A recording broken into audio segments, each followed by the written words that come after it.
Upon a time, in the lush green heart of the great baobab forest, there was a village called Ngarava. The people of Ngarava were known far and wide for their powerful music and their magic drums that spoke to the spirits of the earth, the sky, and the stars. In this village lived a curious 12-year-old girl named Zuri. She had eyes like storm clouds and a laugh like the river song. Her mother, Mama Tandy, was the village drum weaver, the one who carved sacred drums from holy trees and painted them with the stories of their people. Zuri had a dream. She wanted to become the first moon drummer in 100 years, a person who could summon the leopard spirit that lived in the sky and danced across the face of the moon. But no one believed in Zuri's dream. The leopard spirit hasn't appeared since the Great Silence, said the village elders. That was during the time of our great-great-grandmothers,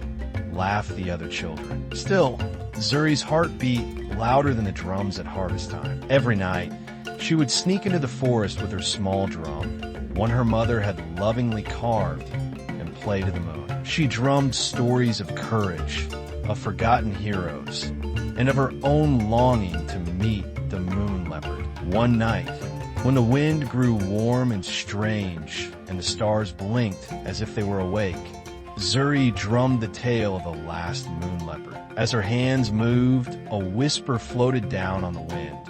"Find the drum of the moon leopard," it said. "Awaken the ancient rhythm." Zuri's eyes lit up like fireflies. She ran home and told Mama Tandy everything. Her mother grew silent, then nodded slowly. "I once heard of such a drum," Mama Tandy said, brushing Zuri's hair with fingers that smelled of red clay. "It was said to lie beyond the whispering caves, guarded by the shadow trees and the 3 talking hornbills. But Zuri, this is not a path for everyone. The rhythm must choose you." "I'm not afraid," Zuri said firmly, and truly, her heart thumped with the sound of courage. So the next morning, with the blessings of Mama Tandy and a calabash of baobab juice, Zuri set out on her quest. She wore her best kaitinch cloth, her mother's cowrie shell necklace, and carried her small drum. She walked for 3 suns and 3 moons, crossing the river of echoes,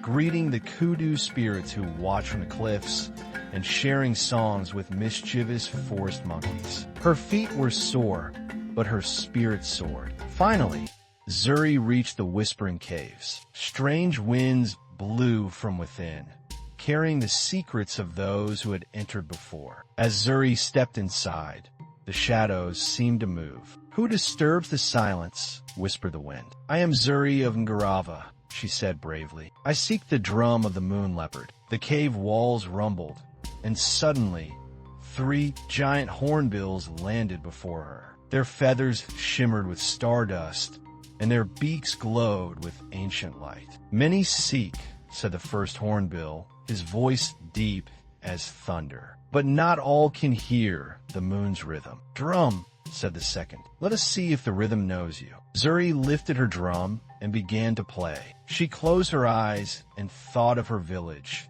the songs of her people, the stories whispered by her grandmother at the fireside. Her hands moved like the wind and rain, calling out the memories of her ancestors. The cave began to glow. The third hornbill nodded. "She hears it. Let her pass." Zuri stepped deeper into the cave, and there, bathed in a soft silver light, stood a tree, a glowing white baobab that pulsed like a living heartbeat. Hanging from its lowest branch was a silver drum, etched with leopard spots and crescent moons. She reached for it, and the air around her shimmered. Suddenly, from the shadows, leapt a great leopard, but it was no ordinary creature. Its fur gleamed like the night sky, and in its eyes burned the pure light of the moon. "Moon, Zuri," said the moon leopard, "why have you called me?"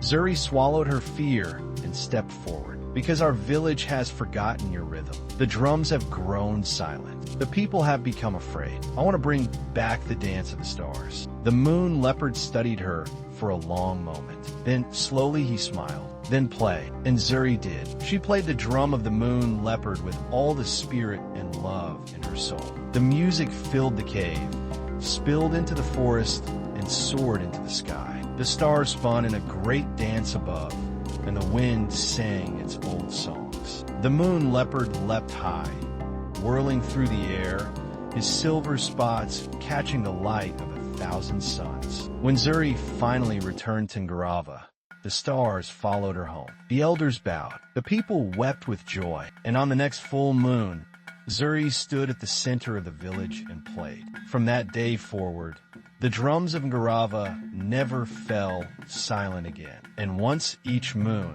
when the sky was bright, the leopard spirit could be seen dancing among the stars.